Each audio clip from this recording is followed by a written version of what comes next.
Hi friends, நம்ம இன்றைக்கி வேஸ்ட்டாக தூக்கி தூர போடக்கூடிய ஒரு கவரில் தான் செடி நட போகிறோம்.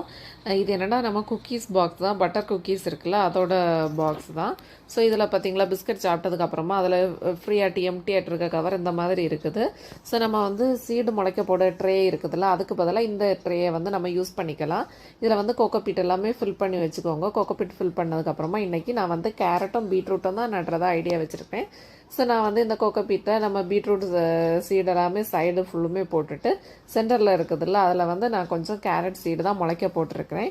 ஸோ இது வரைக்கும் நமக்கு வெயில் காலம், ஸோ நான் பீட்ரூட் கேரட் எல்லாம் முளைக்க போட்ட பிறகு முளைக்கலை. ஸோ இந்த வாட்டி இப்போ நமக்கு இனி மழை சீசன் தானே, ஸோ முளைக்க போட்டு பார்ப்போம் முளைக்குது அப்படின்னு பார்க்கலான்னு சொல்லி தான் இந்த சீடு முளைச்சிருக்கிறேன். இதோட அப்டேட் டே பை டே எப்படி இருக்குது அப்படின்னு சொல்லிட்டு அடுத்தடுத்த வீடியோவில் நம்ம பார்க்கலாம். ஸோ நமக்கு வந்து இப்போ வந்து உங்களுக்கு செடி நடுறதுக்கு நல்ல ஒரு சூப்பரான கிளைமேட் தான். யாராவது கார்டனிங் ஆரம்பிக்கணும்னு இருக்கிறவங்க இந்த டைமில் ஆரம்பிங்க. சூப்பரான க்ரோத் உங்களுக்கு கிடைக்கும். Thank you friends.